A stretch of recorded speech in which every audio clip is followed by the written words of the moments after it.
video is a quick summary of the chapter Enough from the book Stillness Is The Key by Ryan Holiday, which is a great book. If you haven't read Ryan Holiday's work, I highly recommend it. When I read this chapter, it really blew me away, and I wanted to share this message with you in hopes that it will be as helpful for you as it was for me. So I hope that this video is going to be valuable for you, and it will provide you with some good information and good insights, and it will be helpful for you. As suggested in the title, the chapter is about being content with having enough, scrutinizing your desires, and thinking about what do you really want from this life. The chapter starts off with a story about two writers, Kurt Vonnegut and Joseph Heller, the author of Catch-22, who were at a fancy party at the house of this billionaire. And Vonnegut said to Heller, "How does it feel that our host only yesterday may have made more money than your novel has earned in its entire history?" And Heller responded, "I got something that he can never have." Now what on earth could that be? The knowledge that I've got enough. Now I love this story. Imagine the difference between Joseph Heller and the billionaire. The stillness and the peace that sense of enough brought Heller. No pointless wanting, no insecurity of what others have, no chasing after the next shiny thing. Being satisfied with himself and his work, that is stillness. Now imagine the depressed billionaire with always chasing for more money, never feeling like it's enough, always trying to prove himself to others that he is worthy, saying to himself that he'll relax and he'll do what he really wants to do after he made his second billion. He'll never find peace like that. Even though Heller was not as successful materially, he was way more successful spiritually than the billionaire. But just saying, "Yep, I'm content with my life, I feel like I have enough," is not enough. It says in the book that this takes deep spiritual introspective work to understand what this really means, to break out of your illusions of your life and the assumptions of what you have about your life, of who you truly are and what you think you really desire. I still don't really understand it, I'm still learning about this, but I think that it's very valuable that we talk about topics like these. To help you better understand, let me tell you another story from the book.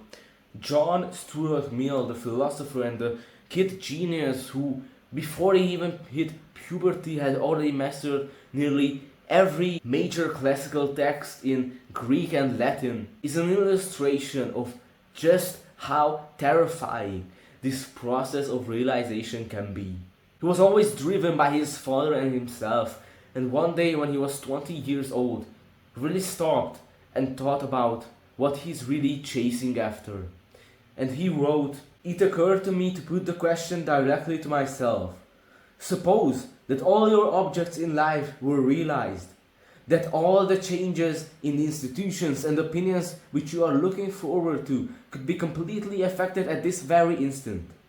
Would this be a great joy and happiness to you?" And an irrepressible self-consciousness distinctly answered, "No." At this my heart sank within me. The whole foundation on which my life was constructed fell down. And after this discovery, he had a mental breakdown and required years of recovery. He found out that what he thought he desired, what he spent years of his life on, he didn't really actually want that. He realized that it wouldn't really give him that fulfillment and happiness that he thought it would. But yet he was lucky to undergo this early in his years. Because most people never learn that accomplishments, external validation and materialistic success will never provide the relief, the fulfillment, the happiness that we think it will.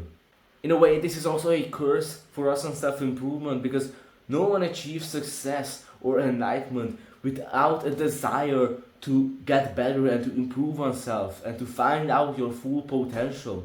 I mean, this is why we're watching these kind of videos, right? So, because we always want to improve. We want to improve more and more.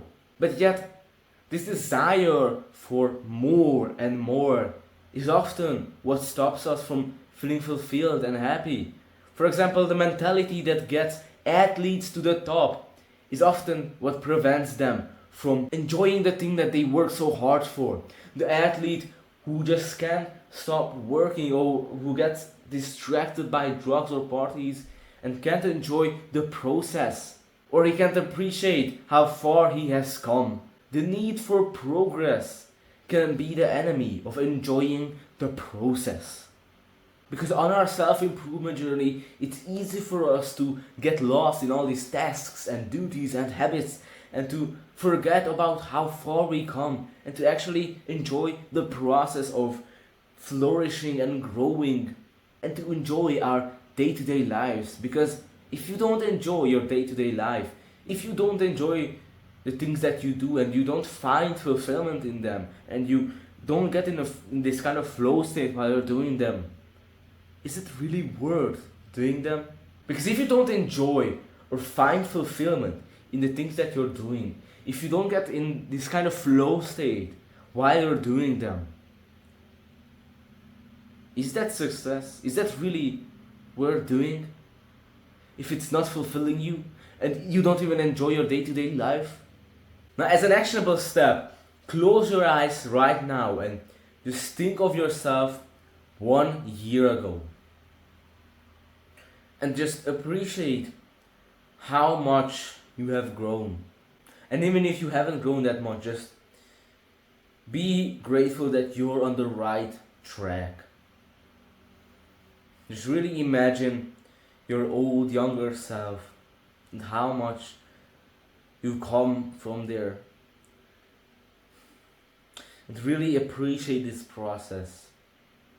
Because there is no stillness for the person who can't appreciate things as they are. The need for more and more is like a hydra. You satisfy one desire, you reach one goal, and two more grow in its place. It's a never-ending vicious cycle. Now, a lot of great insights on this concept of enough come from the East. The Chinese philosopher Lao Tzu said, "When you realize that there is nothing lacking, the whole world belongs to you."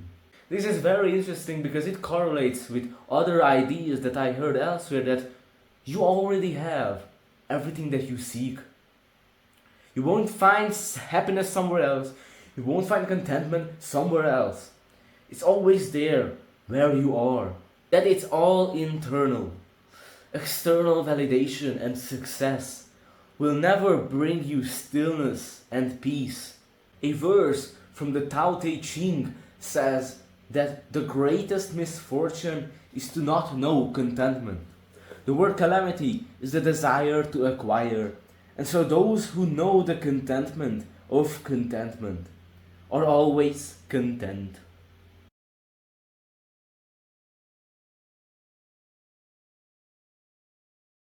There was a lot of contentment there. I had to read it twice to understand it, but this really captures the idea of enough. That those who know the roots of your desire, why you really want something, the contentment of contentment, meaning that you know the contentment of feeling enough. You know that you have enough and you are content. Those will always find peace. And the Stoics, who lived in the material world of an empire, also knew the truth about money. Seneca, who had piles of it, knew how little it correlated with peace. His work is filled with stories of people who have drove themselves crazy and drove themselves to ruin and misery, chasing money that they don't need and fame, empty fame that they don't need. More money, some big accomplishment, or an expensive car or watch will not bring you any fulfillment or happiness. It's not going to be as good as you might think. Yes, they are nice, but they don't change everything. They are just pieces of metal and dirty paper in your pocket. Once you get it, it does feel good for like a week.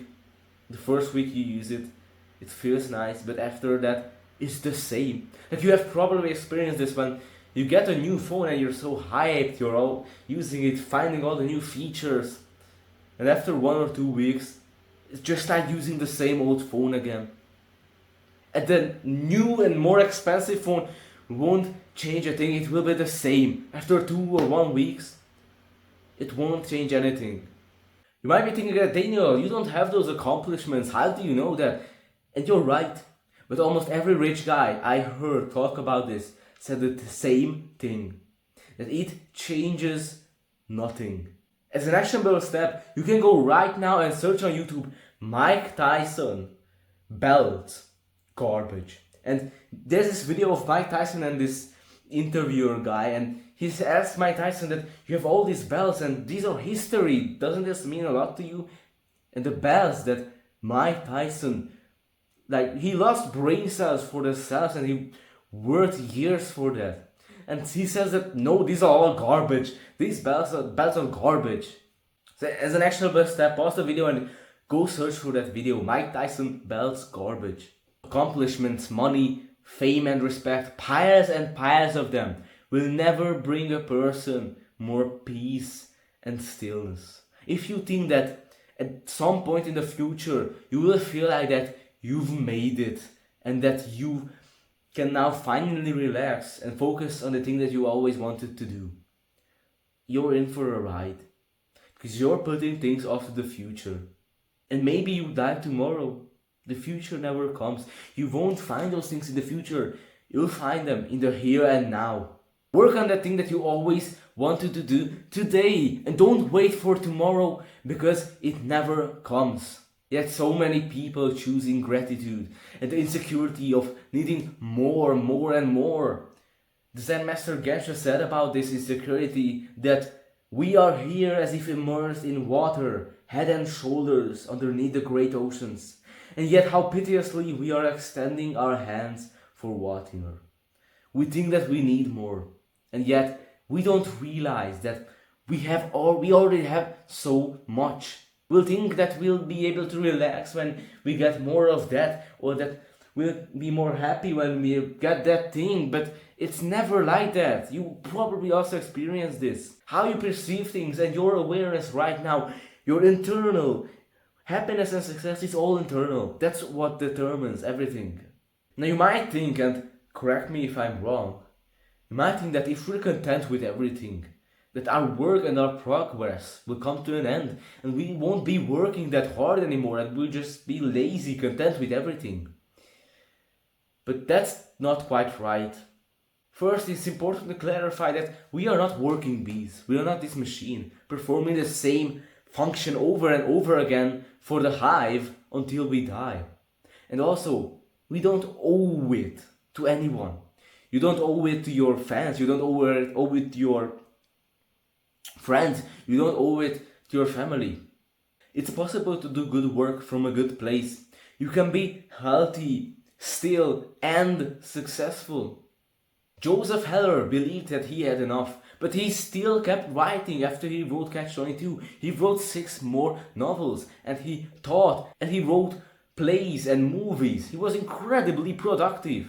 John Stuart Mill, the philosopher we talked about in the beginning of this video, after his breakdown fell in love with poetry and would eventually meet the woman who would become his wife, and would return to political philosophy and had enormous impact on the world.